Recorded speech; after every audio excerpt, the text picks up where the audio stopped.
Hello there.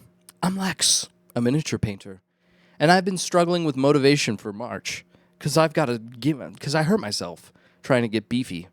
So, today, I'm going to be using my strong hand to give you 3 tips that I'm going to employ during the month of March to help motivate myself to be a better painter.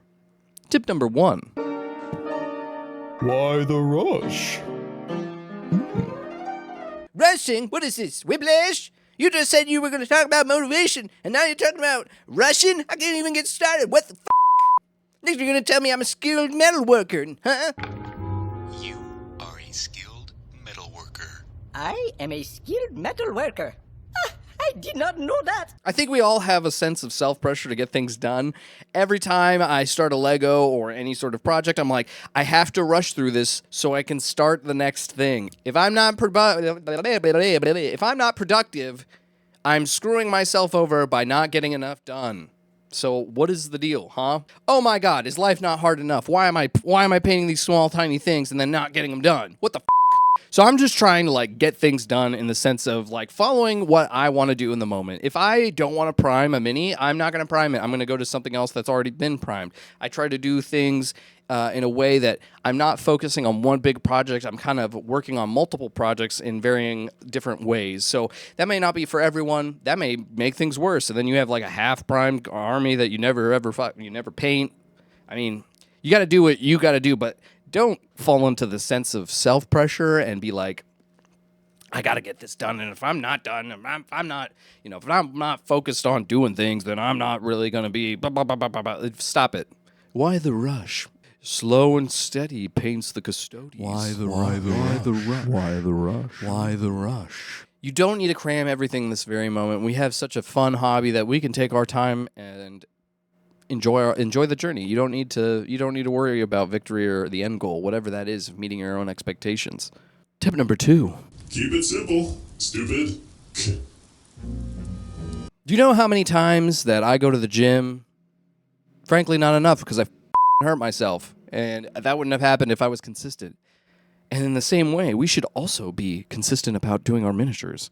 I find that if you have everything ready to go or in a place where you can consistently get started and get as fast into the flow state as fast as possible, you are going to be more productive and be able to get more stuff done. I don't know how Vinci V does it.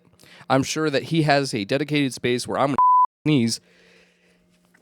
I'm sure he's got a dedicated space in his basement where he can go and enter the flow state in seconds. He probably has everything ready to go. And the same way with the gym, if I have my gym bag ready in the morning, I don't have to think about getting up, getting ready, packing a bag, and going to the gym. I just put on my clothes that are laid out for me. I go straight to the gym and I go get a workout in. So if it's convenient, it makes it a lot easier to adhere to goals. The second you introduce friction into stuff, whether that's having to set up a specific area or not having a consistent space, or maybe you're having to unpack and pack everything, that's going to slow down your ability to be productive. So the tip number 2, I gotta use this hand.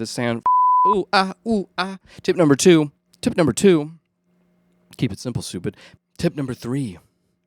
Give yourself a small amount of time, ideally 15 minutes, but in the words of Bonesaw, I got you for 3 minutes.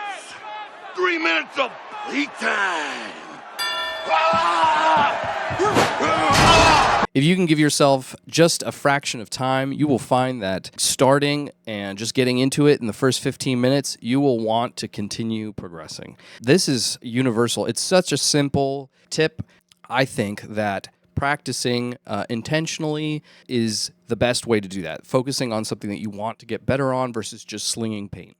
So if you're doing 15 minutes of deliberate practice where you're trying something new or trying something that you want to work on, is going to benefit you versus just taking 15 minutes to prime everything. So tip number 3 is spend 15 minutes and try to do something that is challenging for yourself. And I know I said 3 tips, but really, I had 4 tips. And it's kind of underlying and underpinning all of the tips below. Come on, man, give us the tip. You keep friggin' teasing us. The 4th tip's an underpinning, and that's be excellent to each other. This whole time you've been worried about getting things done and trying to, catch that ethereal vapor that is motivation. But really at the bottom of it all is that we just need to take care of ourselves better. We need to be better stewards, not just to everyone else, but to ourselves. And so I think that starts with you. I hope you woke up today and somebody loved you. And you know who I really hope I hope it was yourself. And I think that that's really simple, but also really profound. I hope that you go forward now with these 3 tips and then you work on yourself in a way that helps you get better. Not just for other people in the sense of painting something really cool and showing it off on the internet, but just for yourself, the journey. You are the art. This whole process of learning how to get better at painting is so that you are an enriched, better person than you were before. So, with that, I think that's all we have to talk about. If you like this video, go check out my other videos as I document this journey, and hopefully my arm is better in the near future. And so with that, like and subscribe as I'll be putting out more content, and I hope you enjoyed yourself. And until next time, have a great day. Bye-bye.